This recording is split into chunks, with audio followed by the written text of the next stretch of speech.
Friends, it's 9:30 p.m. on a Wednesday night. I wanted to rest, but of course, there's a little rest when we are in a fascist moment.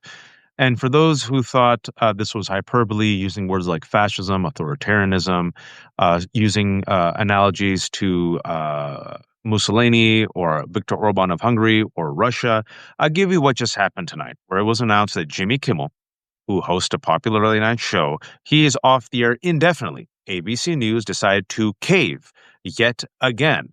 For those who don't know, this was telegraphed way in advance. Donald Trump has been making a hit list of people that he wants to do away with. Jimmy Kimmel was on top, also Colbert. He also has gone after Seth Meyers and Jimmy Fallon. Furthermore, he's mentioned Howard Stern.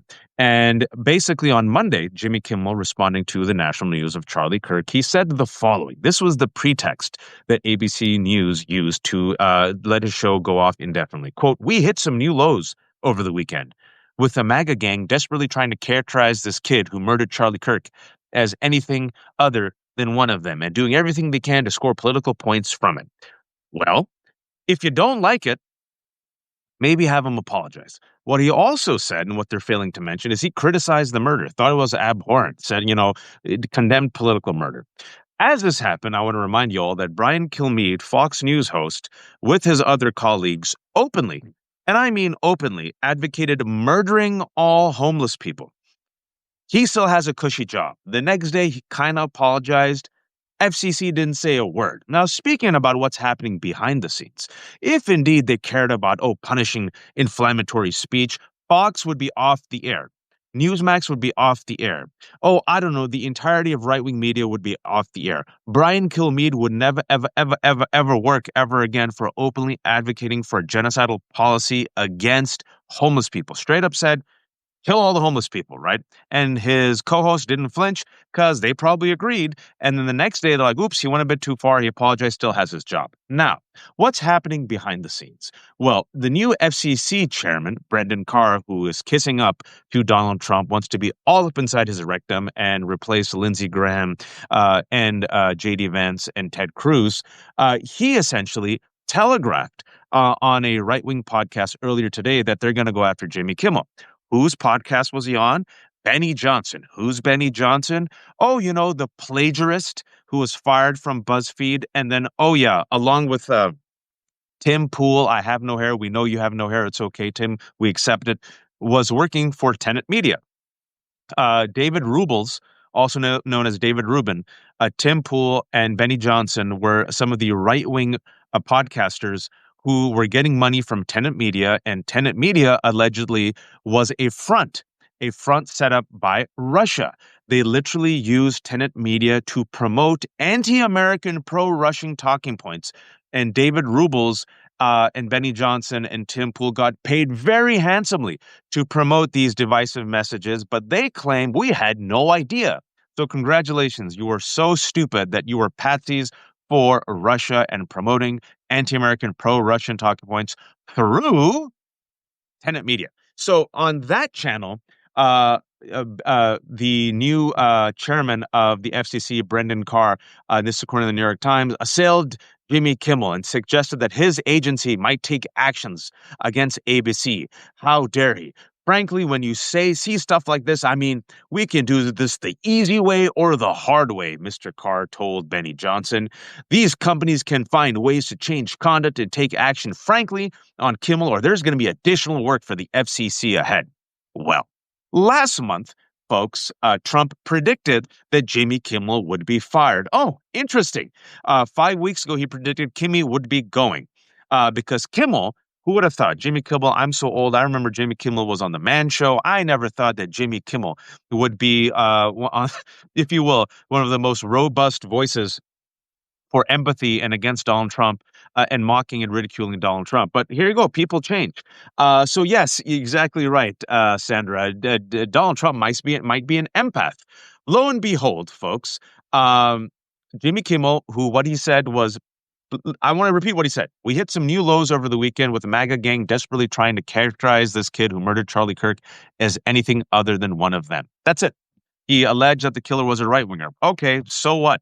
Donald Trump, before there was any evidence, the president of the United States of America went on television and told the world before there was any suspect or motive, that it was the left and that the left inspired violence. And then using Charlie Kirk's murder, Stephen Miller, Trump, the entirety of right wing media, Nancy Mace did a full scale crusade against the left, against universities. And Nancy Mace, when she found out that the killer was not transgender, but a 22-year-old white boy, Tyler Robinson, allegedly, from a conservative Christian Trump voting family that took photos with guns and has allegedly a gay lover. Y'all remember what Nancy Mace did? 180. Look at her tweets. We have to pray for Tyler Robinson. If he had only met Charlie Kirk, oh, he would have changed. And then if you saw the co-opting of the Kennedy Center was so shameless, where they co-opted and took over Kennedy Center. And then you had Nancy Mace come out and she blamed not the family, not the gun toting culture, right? Imagine if Tyler Robinson was black or Muslim. You don't have to imagine. I'm Muslim. Ask me since 9/11. If this guy was a Muslim, they'd go to the imam, the mosque, the family members. They'd ask what books he read. They'd blame Islam. Every single Muslim would have to come out and condemn. I'd have to condemn. Mehdi would have to condemn. Qasim would have to condemn. They'd do surveillance. There'd be cameras everywhere. There'd be hearings about the radicalization of Muslims, which is Congress did, right? But have you noticed no cameras around this family? Poor family, not their fault. Nancy Mace blamed the colleges and college institutions, right? To which I say, if you truly believe that, MAGA, that one semester that Tyler Robinson took in that trade university in Utah, conservative Utah, made him into a killer, then all these elected Republican officials, ask all of them to immediately take their children out of Ivy League schools. Immediately. Go down the list, ask all these elected officials to immediately stop paying tuition for Yale and NYU and Columbia and Harvard and MIT and kick them out. They won't do that, right? So you've seen Donald Trump and MAGA use Charlie Kirk's murder before there was a suspect, before there was a motive, to straight up incite terror and violence against the left, whatever the left means. And that means teachers are getting doxxed. By the way, Charlie Kirk had a professor watch list in which his Turning Point US doxed all these people and went after all these people, right? Francesca wants to come on. Give me 1 second. Let me tell Francesca I'm going to invite her, right? And I'm going to connect some dots today.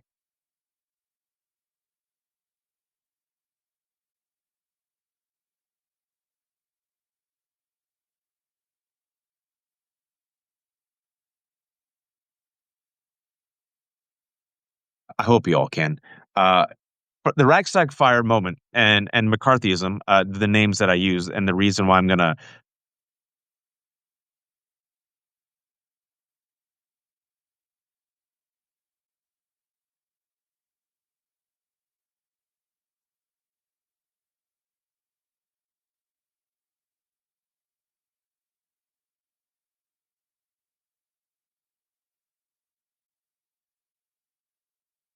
the communists. It might have been an inside job. Regardless of what happened, the Nazis used that moment of emergency and crisis, and said, you have to make Hitler chancellor. You have to give him power. So literally, Germany said, here, Hitler, just take control. Nazis declared martial law. They immediately cracked down on civil liberties, crushed dissent, and Hitler became a dictator. Okay, so I've been saying that they've been waiting for the Reichstag fire moment. I believe the murder of Charlie Kirk is a Reichstag fire moment, because you have seen from their own words and their own actions, they are going all out. Universities, Clemson University fired people, professors, they're firing now Jimmy Kimmel on the pretext. It's all pretext, right? Everyone is bending the knee. Ezra Klein, just a mediocre piece of shit. Let's just keep it real. Ezra Klein in the New York Times decides to use this platform to say Charlie Kirk did politics the right way.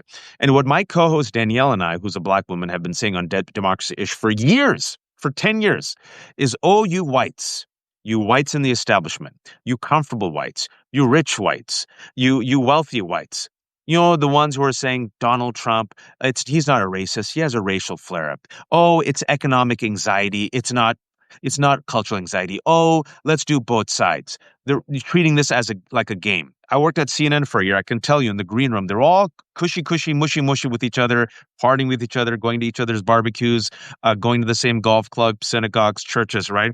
Because they thought it won't affect them. The reason why you've had some of these overwhelmingly white individuals come out in the past week and sanitize Charlie Kirk is because Charlie Kirk's history and legacy of hate did not personally affect them. And what the rest of us said was, just you wait. They're going to come after you. And I give you what happened to Stephen Colbert, and I give you what happened to Jimmy Kimmel. Hey, Francesca, I'm going to finish up my rant, and I'm going to get to you in Hi. a second. Let me cook for a second, as the Cook, cringy let him millennials cook. say.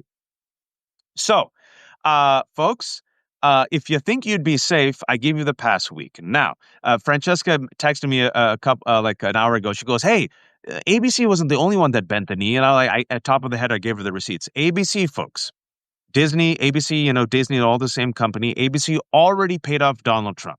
They should have fought this bullshit lawsuit that he brought against them because George Stephanopoulos correctly said that Donald Trump was held liable for raping E. Jean Carroll. Now, he was actually held liable for sexually assaulting E. Jean Carroll, but even the judge himself, there was no real difference between sexual assault and rape. But because of that, they paid millions of dollars off to Donald Trump, thinking, oh, if you pay off the bully, you'd be okay. Are you okay, ABC? Because just yesterday, Donald Trump came out, Jonathan Karl, who is the most yogurt centrist, center-right establishment ABC News guy, talked about, what do you think about Pam Bondi and, her using hate speech to attack people? And he goes, hate speech, you do hate speech. I'm going to go after you. I'm going to sue you. And so he threatened to sue ABC. He's suing New York Times for $15 billion. And to get ahead of it, they have now decided to give the head of Jimmy Kimmel. Also, folks, speaking about how this is a big business, ABC's decision was announced almost immediately after Nexstar, which owns dozens of ABC stations across the country, said it would no longer air Kimmel's program on its affiliates. Nexstar is currently seeking approval from Trump's FCC for a $6.2 billion merger with rival Tegna. And speaking about mergers, David Ellison, the Nepo baby of Larry Ellison, one of the world's wealthiest men and the wealthiest Zionists in America, who's also a massive Trumper, he is control of Paramount. Paramount did the merger with Skydance. Sherry Redstone sold it. The merger with Skydance, Paramount has now they own Comedy Central, BET, Paramount, CBS. As this was happening, folks, they purged 60 Minutes, they purged CBS News, and Barry Weiss is allegedly about to come on where they're going to overpay Barry Weiss $200 million to look after or control CBS News. Furthermore, Larry Ellison, the daddy of David Ellison, has just made the bid, according to Wall Street Journal, I think 2 days ago, to buy TikTok, and they're going to make a bid for Warner Brothers Discovery. Warner Brothers Discovery, that means they get Warner Brothers Discovery, Paramount, CBS. Warner Brothers also owns HBO. Warner Brothers also, you have what else have they got? What am I missing? CNN. So they'll have CNN, CBS, TikTok, right? And now you're going to have a huge conglomerate. And now you have just like what you have in Russia, Francesca, just like what you have in India, just like what you have in Hungary, where the billionaire friends of the dictator and the fascist now gobble up all the media, crush all dissent. And this is now the Reichstag fire. The Reichstag fire was Charlie Kirk's murder. And now you have the Reichstag fire, Francesca, with McCarthyism. And Hollywood has gone through its McCarthy moment. Joe McCarthy went after culture and liberals and the Hollywood using the same exact, it was a remake of what we're listening right now. And all these people bent the knee and it was not enough. And they, to save their skin, they threw people under the bus, left and right, left and right, left and right. And then finally, Francesca, a few people said, enough is enough. You've destroyed enough careers. People like Humphrey Bogart, people like who played Atticus Finch in To Kill a Mockingbird. Oh, I don't remember. Jimmy Stewart. No, not Jimmy. Well, Jimmy Stewart was also one of them. But Atticus Finch, whoever played Atticus Finch, sorry, folks, I'm Atticus Finch, the actor who played Gregory Peck and others resisted. And those people were seen as heroes for using their clout to resist. And the people who actually threw their fellow actors under the bus, the people who actually bent the knee, the people were seen as scabs like Elia Kazan, director of On the Waterfront, no matter how brilliant their career was. They honored him recently, and everyone was kind of like, remember that? This dude. Remember years ago at the Oscars, there were some people were sitting on their hands. People won't forget. So I'm going to give it to Francesca now because I said this is a moment. This is the McCarthy moment for Hollywood. If I'm working for Disney, and Disney owns Hulu, ABC, Marvel, Star Wars. They're filming the Marvel Avengers movie. What I would do, walk out. Say, I am not going to go on set until Jimmy Kimmel comes back. If you stop, if you literally shut down The View, you shut down Avengers, you shut down Disney, you shut down Star Wars, you shut down Hulu, they lose money. And the guy who was running ABC and Disney, I'm forgetting his name right now because my mind is farting right now. That guy, if you all remember during the writer's strike, Francesca, and she's in Hollywood, she'll tell you stories. It was revealed that during the writer's strike, he said, we have mathematically mapped out how many days these writers can go before they run out of money and become homeless. Yeah, That's no, what they were planning to do. they were looking forward. It starts with a Z, but it's not I usually know that. Oh, Iger, Bob Iger. Iger. Oh yeah. No, not a Z. Sorry, guys, it's late. It's 10 o'clock. Usually I'm sharper, but it's the top of the head. Francesca, I give it to you. My brain is super cloudy just because of all of this. It's like it's so overwhelming what is happening, and you did a brilliant job of laying it all out. And I mean, this is like I feel like in the last 9 months we've been having this memento moment where you sort of go back and you think about all of the bricks and the groundwork that were laid to get to this moment.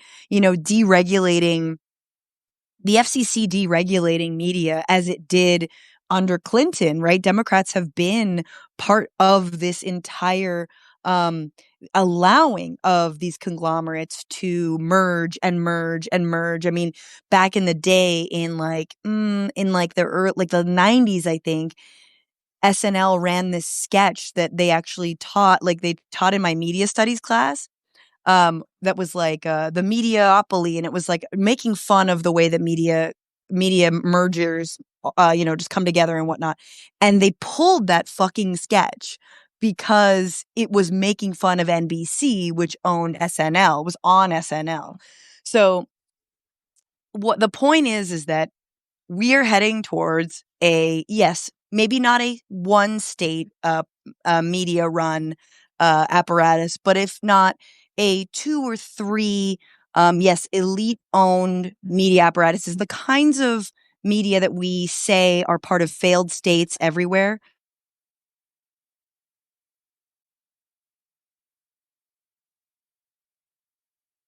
Wait, I can't hear you now. Is my internet bad? Sorry, what I was saying was I had it on mute. Pete, can you put it on mute while Francesca's speaking because I think it's causing some glitch. And this is Pete Dominick of Stand Up with Pete Dominick, a comedian who used to open for Stephen Colbert up until recently. A great host and activist is Francesca Fiorentini, comedian, also host of The Bituation Room, and my former America Unhinged co-host. Francesca, take it away, and then I'll give it to Pete. No, all to say is my first thought was the 2 people that I know who work for Kimmel, who write for him, who are wonderful. And my first thought with Colbert was also the people who will lose their jobs because of this. And we're living in a town and in a time that is being stripped for parts. There are fewer and fewer jobs. It is a really precarious time. The pandemic was a crusher. So were the strikes. And yet the strikes were necessary. And yet they didn't go far enough. And people are desperate. And it's like, I think people should strike, but also it has to be all or none because this cannot come down on, like comedians or openers or people who, it has to be big names. It has to be celebrities. It has to be people, absolutely withholding their labor to get through this moment. That's the only way. It's very nice that everyone says they're going to cancel this subscription or that subscription, or they're not going to support, I get that. But it's going to take a lot more than just a consumer boycott in my mind, especially because they fucking own everything. And it will also come, the last thing I'm going to say, for places like YouTube. It'll come for Google. It will come for perhaps this platform as well. And so we will have to build, alternate structures and subversive structures that can be self-supporting. And hope that those don't also get fucking shut down. I mean, but we're basically looking at a media that's just going to be like nothing but Fallons. It's going to be nothing but a bunch of Fallons. Fallons and Gutfield, and we're just going to cry. I'm going to give it to Pete real quick, but some people who don't know how this is working. Again, I use the Hungary as a model and Russia.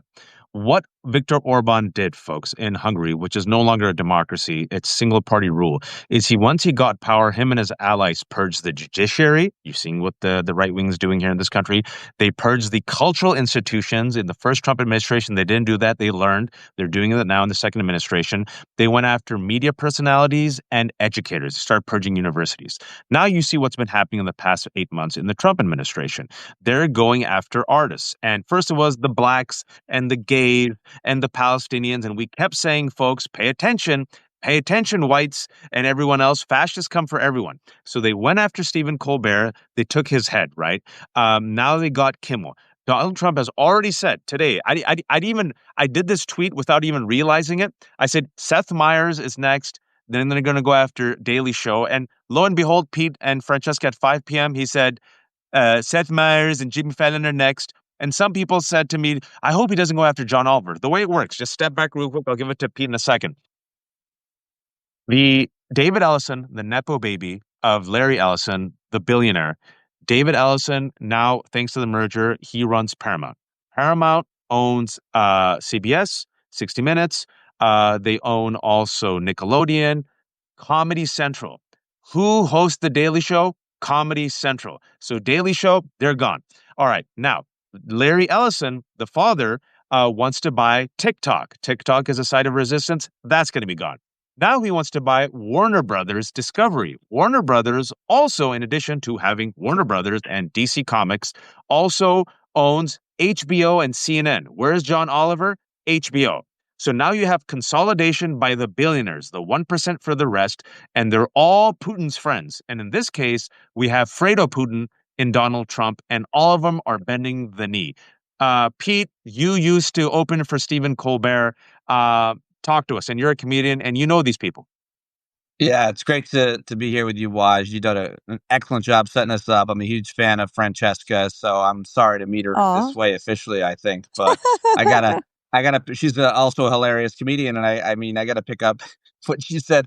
Bunch of Fallons is my new show that I'm pitching. I might also pitch Gut Fallon, or is it Fallonfeld? I don't know which works better. How about Fallonfeld. Felon Fallons? Yeah.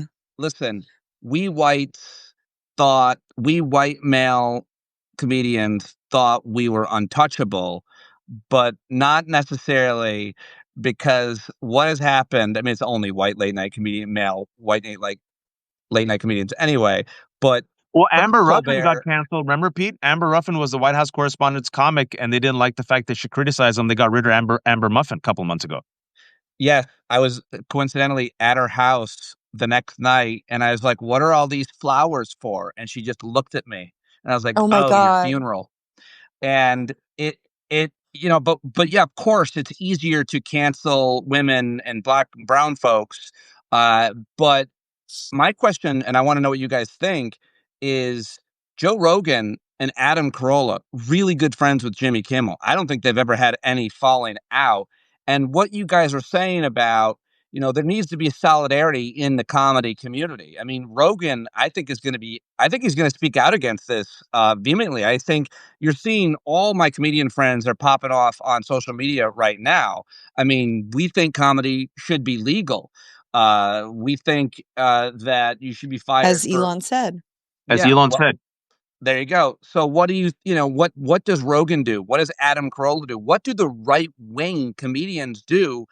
Do they really think that they're not going to come for them at some point? They certainly will. At some point, they're going to make the wrong joke or say the wrong Of thing. course. So what do you think Well, about what that? does the mothership do? What does the Austin mothership do in this moment? No, I And, think and I Francesca, can you explain to people, because that's an inside reference, but it's very connected to what we're talking about. Can you explain to people why I'm using the Austin mothership and how it connects to MAGA? I mean, it's basically a comedy club set up by Joe Rogan in Austin, and a lot of, young, hungry comics will go there and sort of get anointed by Rogan and his, friends and whatnot. And the mothership is also kind of a loose term for like Rogan's little inner circle. Um, and, but I think that, to me, I think they're going to have to make excuses for why actually it was justified, that Kimmel should have probably lost his job. That's what I see happening. And I also think I didn't. I'm sorry. I was supposed to pick up food. And I also think that I'm on a live. We're talking about the end of democracy. Yeah, dude, it's fucking it's Matt, fucked. I don't know. Matt's here. He's a Matt, what you're a up? comedian. Matt, what do you think about Jimmy Kimmel being What do you fired? think about Kimmel being fired? Oh, that sucked. The thing about comics, though, is there's always been a solidarity around speech. We've stuck together around being free speech. Even those of us that are much more lefty snowflakes have been more vehemently in defense of free speech. And so to see there be a split on that over the firing comedians, it's going to be really Pete, important. I'm with you on this a little bit because I've been following, because I'm a masochist. I follow how the right wing thinks and messages, and I've been following because I'm also a fan of comedy. And you and I have talked about this, and Francesca and I have talked about it. How the wellness campaign, fitness, UFC, culture, gaming, and the bro manosphere comedy scene of Joe Rogan, the mothership, was so integral to getting Donald Trump elected. So much so that the UFC president Dana White on election night from the podium publicly thanked these guys, Nelk Boys, Theo Vaughn, Joe Rogan. And Joe Rogan was literally at the inauguration, folks, right? Now, in the past 2 months, there's been fissures, small fissures that you see witnessing within that sphere, because now people are turning on Joe Rogan. Comedians are openly mocking him. They're openly mocking the mothership. They feel a bit of heat. Dave Smith, the libertarian comedian, turned on Donald Trump after Donald Trump bombed Iran.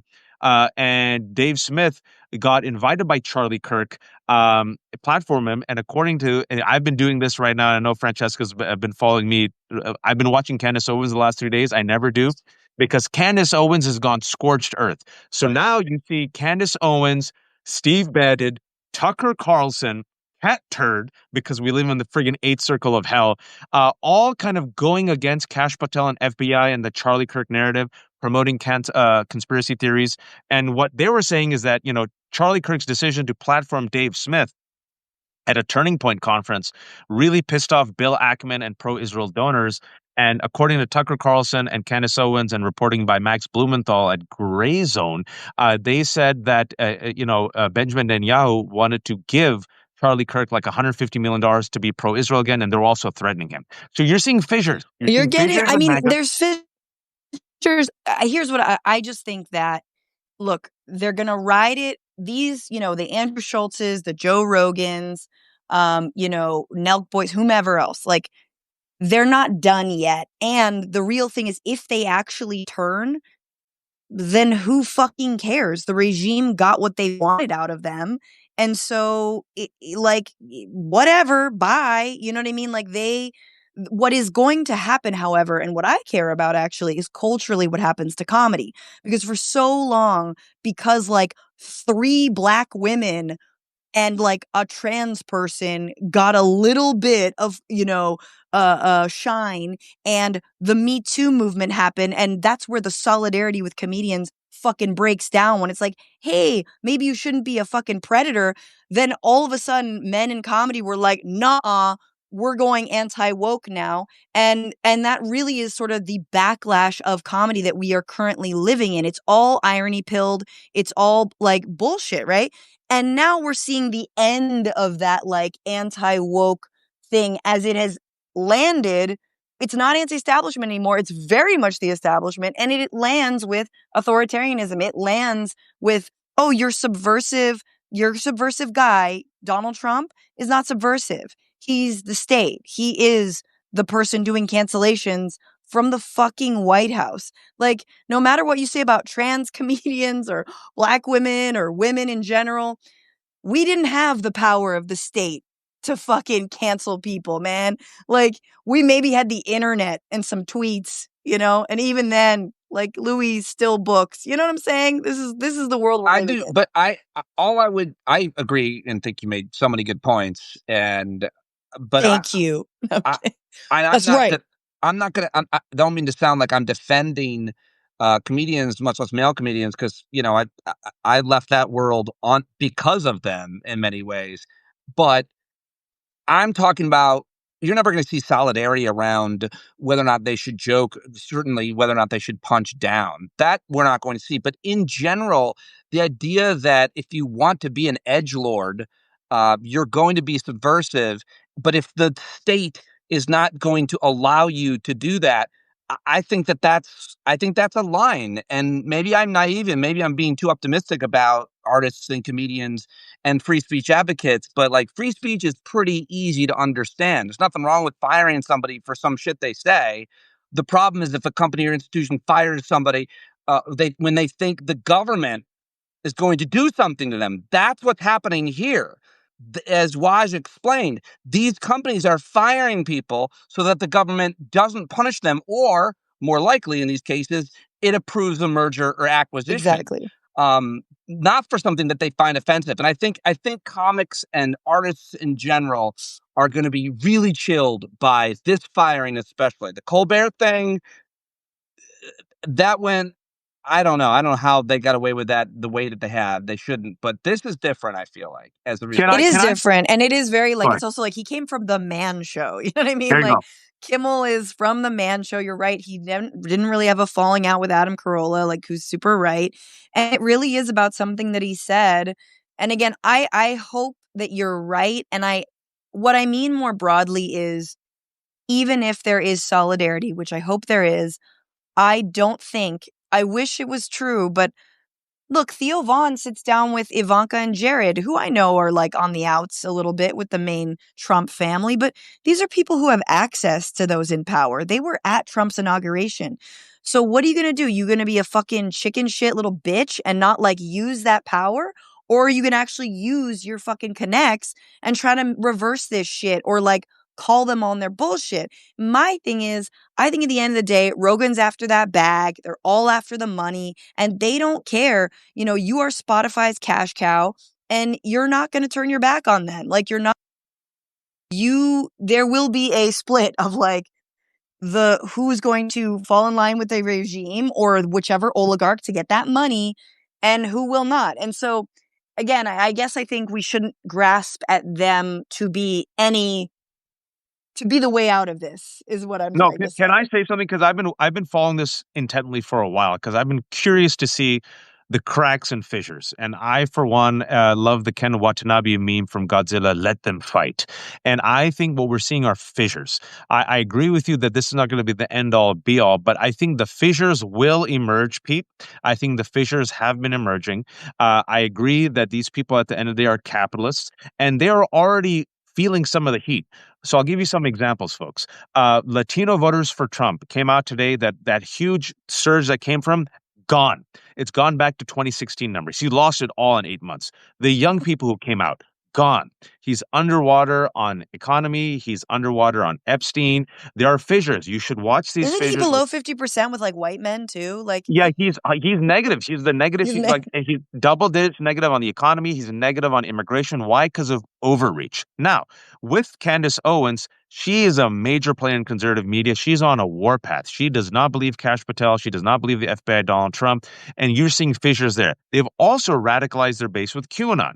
They want blood. They want the Epstein files. So you see them also, especially Dan Bongino's gone quiet because a large part of his business model, his cred, is being, this type of the person with podcasts and, is going to tell the truth. And he's feeling the heat. Joe Rogan has gone from number 1 to number 4, right? Joe Rogan has now been openly mocked. You're seeing the cracks. Mark Maron did it. You said Anthony Jeselnik do it. You're seeing Stavi, the Greek comedian, do it. Jesus Christ. Did you just say Mark Maron, you dolt? Maron? You said Mark Maron and Anthony Jeselnik, which I can forgive you for. It's okay. Jeselnik? Mark Maron, sorry. But I didn't even know who you were talking about. I know. I was like, who's this Mark Maron? But listen, Mark Maron. I made him French. I gave him some culture. Maroni. No, but like, I've done it. I think you're onto something that, like, look, even Andrew Schultz 2 months ago, he was saying, I get these texts from my friends saying, yo, your boy Trump. And he's like, yo, I voted for him, but my boy Trump, I didn't vote for this. I think they're going to find a little bit of way to get out. And I think it's our job to press on them. Yeah. My take. Well, here's the other thing. White straight comedians, a lot of people, I don't necessarily agree. I'm not sure where I am and how much credit or influence they had in electing and re-electing Trump. I think it's a lot.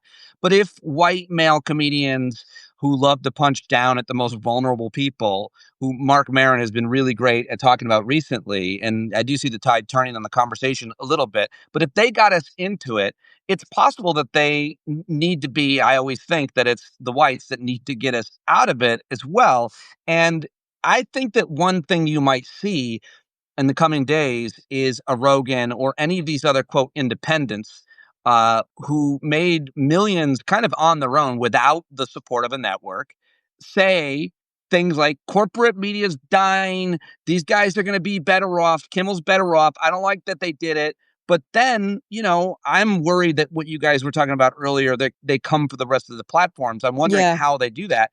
But it's possible that Rogan and others make the argument it's a free market out here in YouTube, Substack land, and you can make a lot more money, maybe even than you were at the network, and you don't have to answer to them, and they can't push you out, and they can't, control your speech. But you guys are going to tell them, and it's a fraction, and yet it's a fraction of the money. I mean, it's so sad. I mean, speaking of like downward market pressure, it's like, how many more podcasts do we need from like former A-listers? And you're like, that's my little swamp.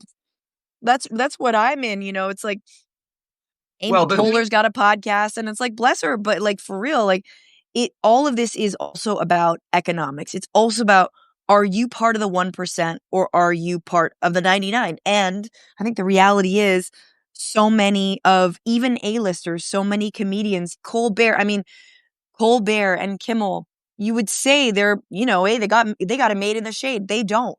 And so the lines in the sand have been drawn. And I do think that, God, there's two conversations we're having. One is really about media consolidation and the oligarchs versus everybody else and platforms.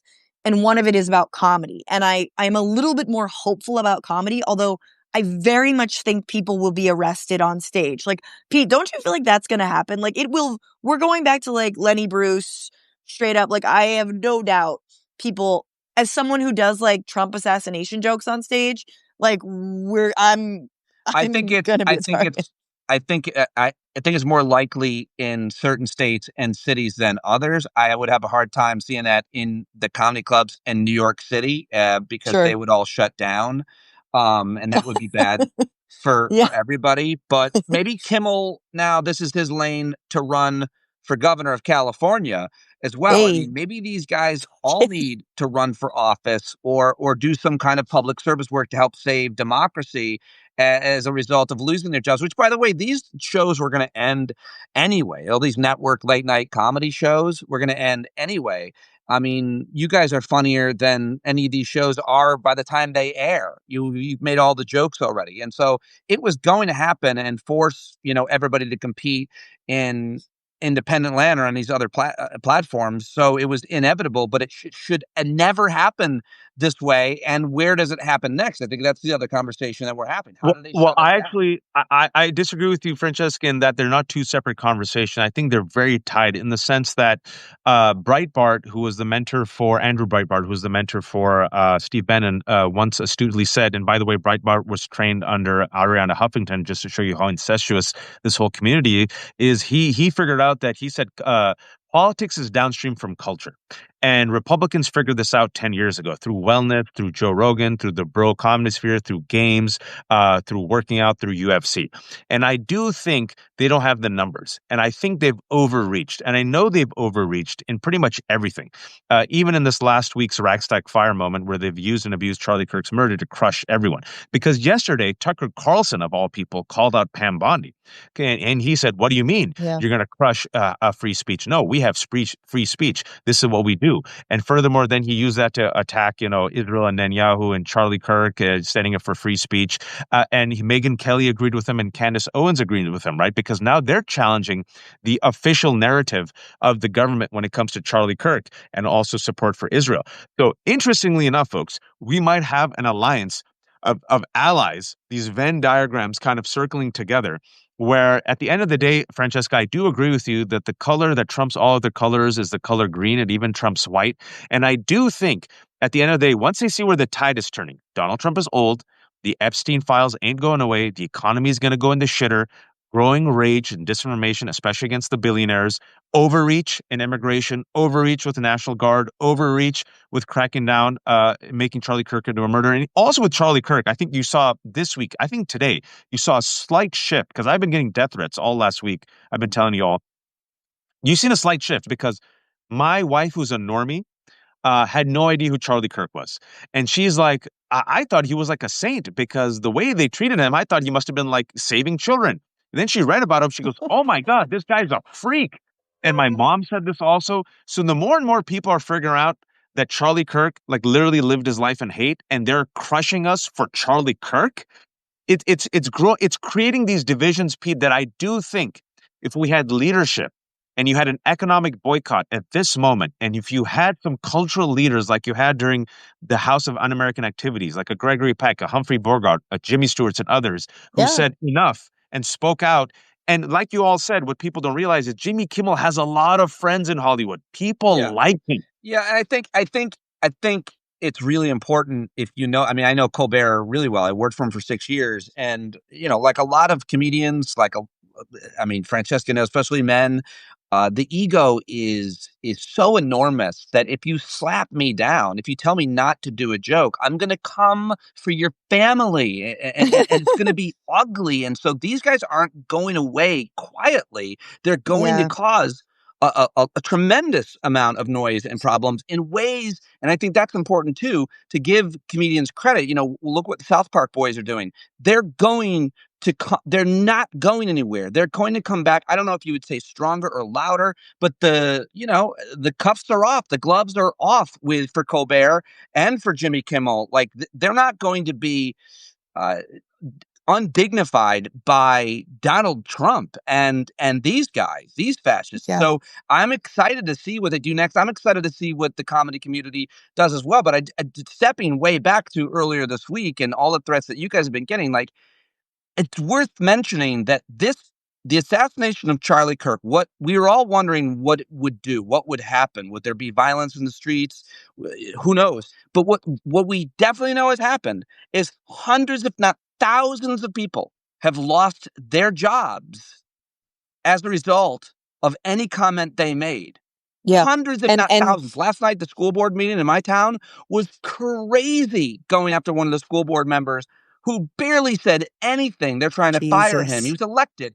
And that's just in my town. Read the news. And I think it's Jimmy Kimmel is the most famous firing of the week. But let's not forget about the hundreds, if not thousands of people who have lost their jobs as a result of Charlie Kirk's assassination. 100%. I mean, that's a really important point. I want to get back to a point I think, Pete, you made earlier that I just recently that I liked, which was like, maybe we should have done more with comedy. I mean, I feel like under the first Trump administration, and I felt this way for a long time about comedians who are liberal or leftist or wherever they stand, which they play it really safe. Under the first Trump administration, there was this plethora of monologue shows. All, it was just nothing but like making fun of Trump, orange man bad, ha ha ha. Meanwhile, right-wing comedians have slowly been gaining this like, subversive, whatever, alternative edgelord fucking power, and not shirking or shying away from being these like thought leaders and like having politicians on and talking about shit they're so unqualified to talk about and so over their head. So when you said something like, what if Kimmel runs for office? Like, as someone who blurs the line between pundit and activist and comedian, I don't think that's a bad idea. And I do think that some of the comedy already was kind of playing it safe because of the nature of late night and the nature of what it is. It's like, I do think I love Colbert, but for sure, moving into late night and hosting the Late Show versus the Colbert Report, he was suddenly interviewing kind of a bunch of fluff celebrities. Yep. He was sort of defanged in some ways because of that role. I mean, he's brilliant in it, but wasn't as, I didn't like it as much. Just quickly imagine, I mean, this is the world we live in now. We accept that we live in a world where a television reality show star, who now felon, is the president. So a lot of people make the argument, I agree, that fame and charisma and name recognition is like the most important thing. Who could Democrats run that could beat a reality show, whoever they put up? And I absolutely think a Jon Stewart or any of these other white guys, Colbert or Kimmel, if they ran for office, that could be their next best thing. And public service is a huge part of both John and Stephen's life, always has been. So why not? They would be way better presidents than almost everybody. These are brilliant, charismatic, empathetic guys who we need some kind of, I don't know what to call it, moment in this weird simulation that we're in. And maybe that's it. I say they should run. Al Franken ran, who was a very, very effective senator for Minnesota. And people forget, I'm old enough to remember he was a writer on SNL. And Stuart Smalley, I'm good enough, I'm smart enough, and doggone it, people like me. And if you could have Donald Trump, a criminal vulgarian who appeared in Home Alone 2, who friggin' doesn't understand trade wars, even though he went to UPenn and squandered his daddy's money, be the friggin' king and daddy of MAGA, then yeah. People look, Zelensky is a comedian who's literally fighting for Ukraine right now, right? Yes. Politics is downstream from culture, folks. Yeah. I do not underestimate the power of culture. I do not sleep on it. People laugh at Joe Rogan and UFC and Dana White. I do not. People laugh at games and wellness. I do not. People laugh at like working out and all this dumb shit. Look at how Andrew Tate has been able to use this to like mold the minds of so many young men, and Joe Rogan and others. They don't listen to, doctors. They listen to friggin' Joe Rogan during a once in a lifetime pandemic. So I do think if we could go ahead.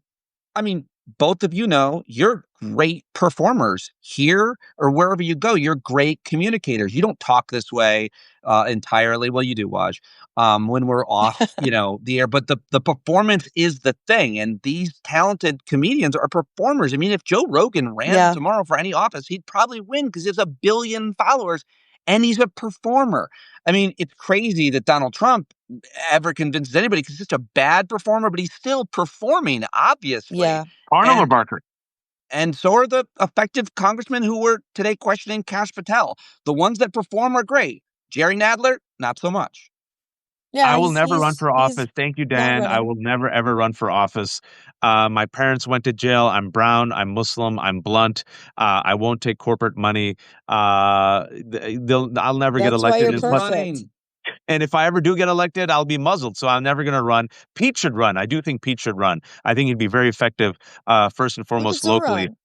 And then I think he would. But I do think, folks, this is a moment. I call it the Reichstag fire. For those, Pete, you joined a bit late. Francesca joined late. For those who are joining us, 2,400 people. When I say the Reichstag fire, real quick, for those who've been with us, I'll do a quick cliff notes. In 1933, the German parliament building burned down.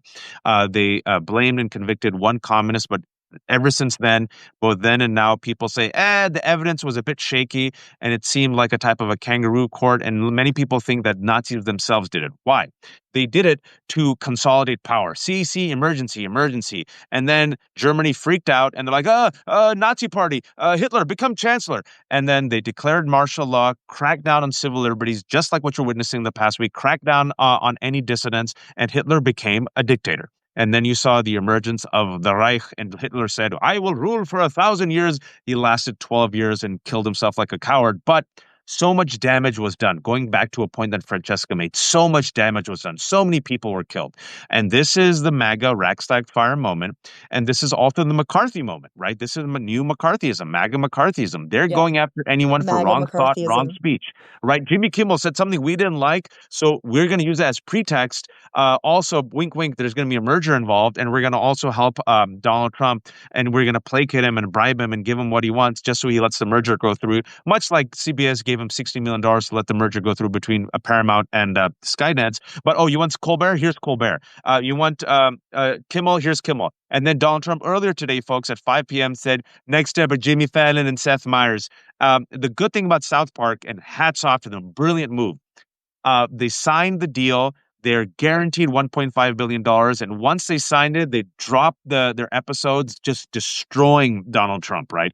So that was genius. The fact that you have South Park, Pete, coming out and mocking him, the fact that you have people kind of mocking and turning on Joe Rogan. Ruth Ben-Ghiat and I have talked about this, and she said mockery is critical to weakening fascists. Yes. Humiliation is critical to if you will, derobing them, showing that they have no clothes. Like Mussolini was so pissed off that he arrested people for mocking him, right? Because it reveals that they're weak. It reveals their weaknesses. It reveals the cankles. It reveals the decaying flesh. So I think the fact that they're going after comedians is also part and parcel of the Reichstag fire McCarthy fascist movement, but also is very telling that fascists hate anyone who uses humor intelligently to mock and ridicule them and show them as weak. Yeah, like I said before, comedians are not going away. I mean, I'm about to go on CNN to say this on CNN and whatever else you guys tell me I should say. You fancy, Pete. Look at you going on CNN. But the only reason I'm here is to steal your guys' the witty thoughts and then say them on another platform. but I mean, like, comedians are just, we're going to, I mean, right now I'm just seeing all the channels and looking at my phone and seeing everything that comedians are saying, because I'm in all of those lanes. And there's solidarity and there's real anger. It's such an affront. And yes, of course, it's part of the authoritarian's playbook. And of course, comedians and jesters and satirists matter. I mean, Mark Twain, come on. It's such an important part of this country's history and every other. And we're not going away. Like, we're going to be everywhere doing the same douchey things we always do, competing to be funnier than each other. And yes, speaking truth to power, because most of us, believe it or not, do want to punch up and not down. And we're going to try to be creative. This is all a lot of comedians have.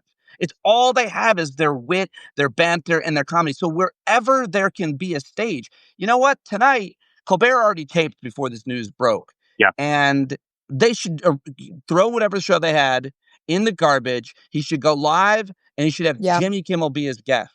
And if not tonight, I was going to ask both of you, how should comedians respond to this moment? So, Pete, you said go live with Jimmy. Everybody should platform Jimmy Kimmel. Jimmy Kimmel should appear on every podcast, everywhere, or there should, whoever does have a platform, the biggest comedian platform, should bring on 100 of the most influential, cross the board, ethnically, sexually, all of it, comedians on in solidarity against this. This has to stop now, and comedians have to do and satirists have to do everything they can to show up. It has to stop, or we have to do whatever we can to slow it. Yeah, I mean, Francesca. I think it's even more. I think it's boycott as well. It's not just platforming Kimmel. It's going to be a certain amount of boycott and withholding labor. And the line in the sand has been drawn. And I think we have to understand showbiz in the way that even Kimmel and Colbert came up doesn't exist anymore. Exactly. Do you understand that? It doesn't fucking exist. People can't make a living. They barely could before. They certainly cannot now, no matter how much you hustle and grind and 1 million followers are on TikTok, and then you live in fear of your speech constantly. I know people who don't speak out on Palestine because they're fucking afraid. They don't want to lose brand deals. They don't want to lose anything. And I would say that Palestine set the stage. This is not what you should say necessarily on CNN, but I do think that Palestine and chilling speech around that has set the stage for everything that we see right now. I just think it's about going on strike. I also think, look, I'm not as optimistic, Waj, as you are. I'm not optimistic. I think it's going to get a lot worse. I think it's going to get a lot worse. And I think, my mind immediately goes to Bassem Youssef of Egypt, who also lost his late night show when, military dictatorship decided enough was enough. And I think we will see that. I mean, we're just going to see a lot more of that. And so it's about who is going to, look, award season is upon us. I don't want to see fucking pins. I don't want to see a fucking speech. I want to see don't go. I want to see, fuck these oligarchs. Fuck you. I made you a lot of money. You can suck a dick. That's what I want to see. More Javier Bardems with kefiyas. I want to see more Hannah Einbinders using their speech to say No, F. because even that, I'm just like, Or it's don't all show up. performative. It's all performative. We need to move from Shut it performance down. to action. That's Yeah, how I feel. I think we have to shut everything down. I think the pressure is getting to Democrats where they're contemplating not helping the Republicans fund the government. Schumer finally seems to be getting it. I have no faith in Democratic leadership. Folks, be loud. Say, shut it down. I think there's going to be a national strike. Shut it down. This country loves money more than anything. Capitalism is our religion. In God we trust. The color green trumps all other colors. If you boycott, if these actors and comedians, sitcom stars do not show up for work next week and say, we won't show up, collectively, until you put Kimmel back on, Kimmel will be back on next week. I guarantee it, folks. And another thing, Francesca and Pete, I've been saying this on our shows, your shows, I've been warning, and I hope I'm wrong, and I want to be proven wrong, is the following. If I was Donald Trump, I would do this. I have the House, I have the Senate, I have the Supreme Court, I have media. Right wing controls media. Case in point. I have now ICE. The big beautiful bill has given me 10,000 ICE agents. I have prisons. I have detention camps. I have the National Guard. If it seems like I'm dying, which it seems like he is, and if it seems people are turning him, which they are, and if it seems the economy is faltering, which it is, and if it seems like I'm going to lose the midterms and the House and maybe even the Senate, what I would do leading up to it is I would say there is an invasion using the language of Stephen Miller.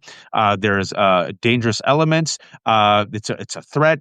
They're threatening our national security. In the power vested in me as the commander in chief, I have to declare martial law against fill in the blank threat, and I will have to suspend elections temporarily. Don't you worry. And then once everyone is pacified, then we can have elections again. He's already, folks, selling 2028 hats. And from 2 hours ago, folks, I don't know if you saw this, I'm pleased to inform our many USA patriots that I'm designating Antifa, a sick, dangerous, radical left disaster, as a, quote, major terrorist organization. I will also be strongly recommending that those funding Antifa be thoroughly investigated in accordance with the highest legal practices and standards. Thank you for your attention to this matter from 2 hours ago, and to connect the dots, folks. Why what's happening in Venezuela, and Francesca and I talked about this last time, is really important. Without due process, this Trump administration declared those 11 people drug traffickers and terrorists. He still has not released the evidence. Unilaterally, extrajudicial assassination, killed those 11 people. New York Times said they were turning the boats around. They didn't care. He did it again, struck another boat. This president is saying unilaterally, I can declare anyone a terrorist. First he did with the Venezuelans, said, oh, Americans didn't care. Now he declared Antifa, which has no leadership, no organization, as a major terrorist group.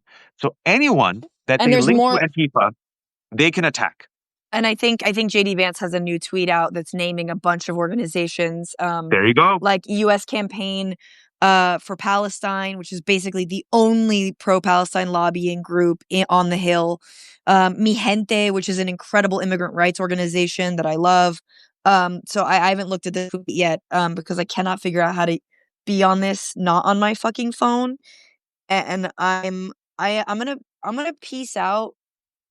But I was going to say bye because you got to eat and Pete's got to go. Thank you all for tuning in. 2,500 people on 10:30 p.m. I'm with Francesca and Pete. I just want to jump on. I had just some thoughts, and Pete said, "Put me in, coach."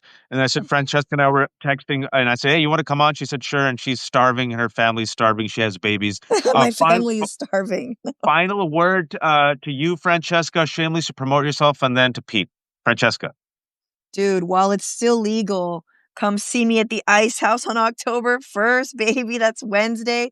And then in Brooklyn on October 13th. That's a Monday. We're turning up on a Monday at the Bell House. Me and Matt are co-headlining. It'll be a good night. Yes, I am using this to promote my comedy. And I expect Pete to do the same.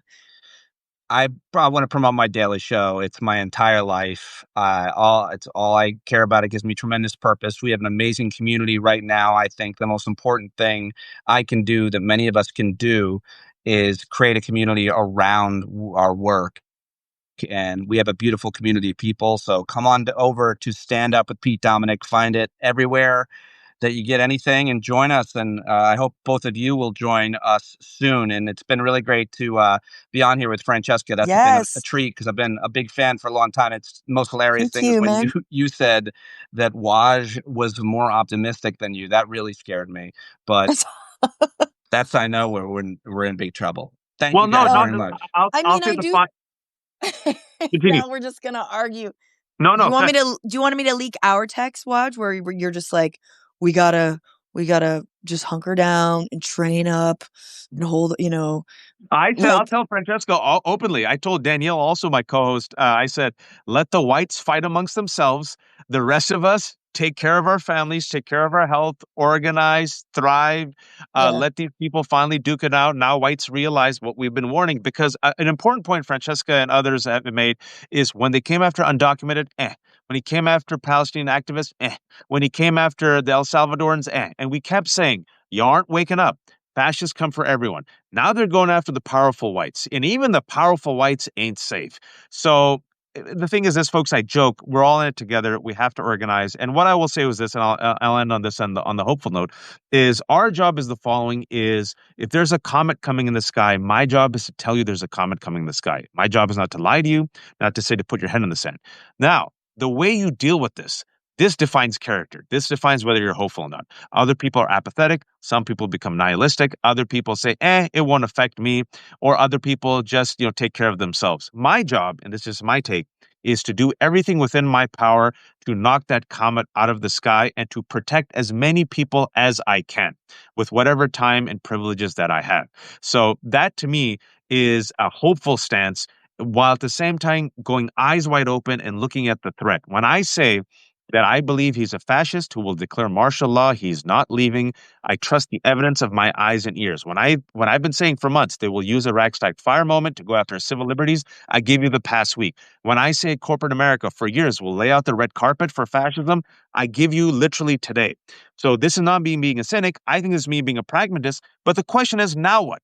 Do you give up? You can. Cynicism and apathy is cheap and lazy. Hope is painful. It requires investment and work. But I've got kids, and I'll be damned if I'm going to tell my kids they're going to give up. I'm going to give up. I love that impassioned speech, but Francesca just gave me a good idea. We've been talking about comedy, so I think we should end on a bit, which I just wrote. Francesca said, do you want me to read, do you want me to leak your texts, Waj? And I would like to leak some of the texts Waj has sent me recently. Here we go.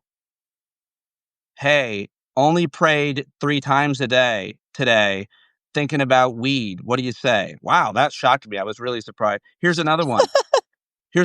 Christy Nome, hot or not? Waj, that really shocked me.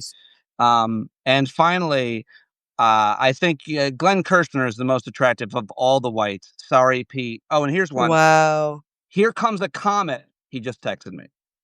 My favorite is he the texted only thing me. Go ahead. He texted me, hey, my old man's gun is in the bushes and I covered it with a towel. I must scrub my DNA. They didn't get me. They got another guy and they asked him a question and then they interrogated somebody else. Yes, I did it, my love.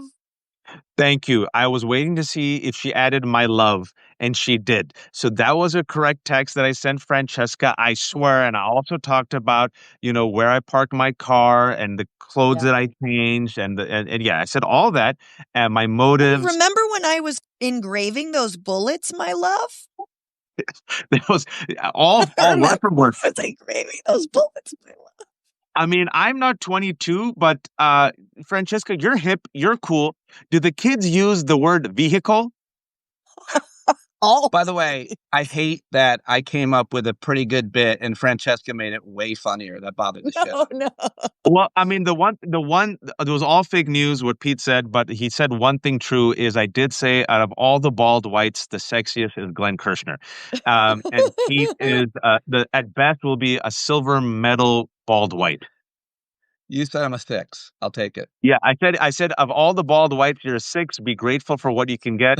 But the balds really need to band together. I had some jokes about the balds, Mark Andreessen giving y'all a bad name.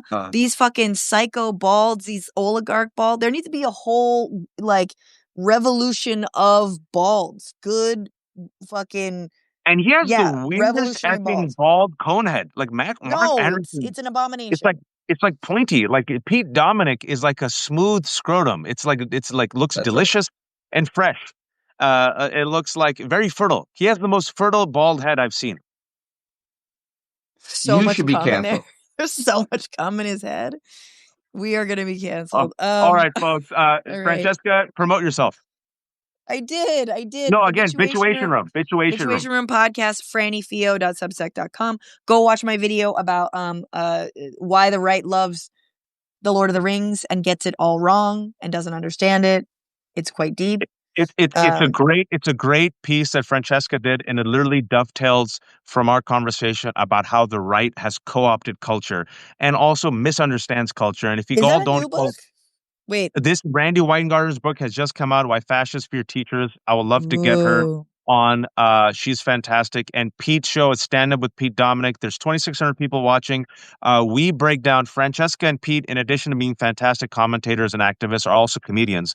So we talk about the firing of Jimmy Kimmel, Trump's march towards fascism, the Reichstag fire moment, Hollywood's McCarthy moment, will they wake up, and what comedians, entertainers, and everyone else needs to do to organize against this fascist regime. Folks, this will be up in about 30 minutes. Strongly recommend y'all listen up with captions. This is The Left Hook. I'm a terrible capitalist. I have no paywalls. My father cries every night. Everything is free. If you can, become a free subscriber. If you have some money, give it to Pete, then give it to Francesca because she has to feed children. And then you have a few dollars, give it to me. But if not, just be a free subscriber. And at the very least, pull one of your subscriptions, guys. One of them. Pick one, pull the plug, pick the one with the least punitive, password laws when you share them. And cancel Disney. redirect it. In all seriousness, cancel Disney and Hulu, which are owned by ABC, until Jimmy Kimmel. I can't. Okay. She just got into Lilo and Stitch, dude. I need a good piracy website. For those without kids, cancel Disney and Hulu. Use that money to subscribe to Pete and Francesca. And if you have a few dollars, subscribe to me. We'll be back tomorrow. Thanks so much. Francesca, feed your family. Pete, go kick ass on CNN. Thanks, guys. Yeah, good Take to be care, on everyone. with you. Bye.